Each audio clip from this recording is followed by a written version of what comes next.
एक गांव था जो बाहर से बहुत अमीर और चमचमाता हुआ दिखता था। वहां के लोगों के पास बड़े बड़े महल थे, सोने की गाड़ियां थीं, लेकिन किसी के चेहरे पर कोई खुशी या हंसी नहीं थी। और इस अमीरी का राज गांव के बाहर एक घने जंगल में छुपा था। जंगल के बीचों बीच एक पुराने पेड़ के साथ एक काला शीशा खड़ा था। कहते हैं जो भी रात के ठीक 3 बजे उस शीशे के सामने जाकर अपनी कोई परेशानी उस शीशे को दे देता, शीशा उसके बदले उसे करोड़ों की दौलत देता था। इसी दौलत के लिए किसी ने अपनी नींद का सौदा कर लिया, किसी ने अपनी खुशी बेच दी और किसी ने अपना डर शीशे को दे दिया। इसीलिए लोगों के पास पैसा तो बहुत आ गया था, लेकिन वो अंदर से पत्थर के बन चुके थे। इसी गांव में थुंग थुंग रहता था, अपनी बीवी और 1 साल के बच्चे के साथ। थुंग थुंग के पास एक फूटी कौड़ी नहीं थी। कभी कभी तो कई दिनों तक भूखा ही सो जाता और गांव वाले अक्सर उसके पास आते और बिना किसी भाव के कहते, अरे थुंग थुंग, तू क्यों इतनी तकलीफ सह रहा है? जाकर अपनी कोई भावना उस शीशे को दे दे और हमारी तरह अमीर बन जा। लेकिन थुंग थुंग हमेशा कहता,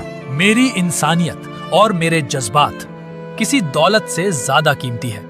पर कहते हैं ना, गरीबी इंसान को कुछ भी करने पर मजबूर कर देती है। एक दिन थुंग थुंग जब काम से घर लौटा तो उसने देखा उसकी बीवी भूख से हार कर मिट्टी खा रही थी। ये देखते ही थुंग थुंग टूट गया और जो मेरा सच्चा भक्त है वह मुझको लाइक सब्सक्राइब करेगा, जो मेरे सच्चा भक्त नहीं हो वह वीडियो ऊपर कर देगा। खुद से ही पूछने लगा, क्या फायदा ऐसी इंसानियत का जब अपना ही परिवार भूखा मर रहा हो। और वो रात के अंधेरे में उस काले शीशे के पास पहुंच ही गया। शीशे के अंदर से एक खौफनाक लाल रोशनी जगमगा रही थी।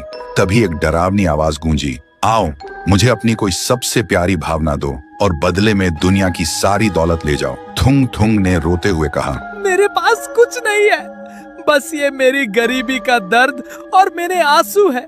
यही ले लो और मुझे एक वक्त की रोटी दे दो। जैसे ही थुंग थुंग के आंसू जमीन पर गिरे, अचानक एक जोरदार धमाका हुआ। शीशा अपने आप टूटकर बिखर गया, लेकिन शीशे से कोई दौलत नहीं निकली, बल्कि काले धुएं का एक भयानक बवंडर बाहर निकला। वो कोई और नहीं, रायस्टार की खूंखार और भूखी आत्मा थी, जो सालों से उस शीशे में कैद थी और किसी ऐसे इंसान का इंतजार कर रही थी जिसके अंदर सबसे ज्यादा दर्द हो। तभी रायस्टार की आत्मा हवा में घूमी और सीधा थुंग थुंग के शरीर के अंदर घुस गई। लेकिन जैसे ही वह थुंग थुंग के शरीर में घुसी, थुंग थुंग का शरीर सुनहरा हो गया। अगली सुबह गांव में हाहाकार मच गया। थुंग थुंग एक विशाल रूप ले चुका था और एक ही झटके में उन सारे पत्थर दिल अमीरों के घरों को राख में मिला रहा था।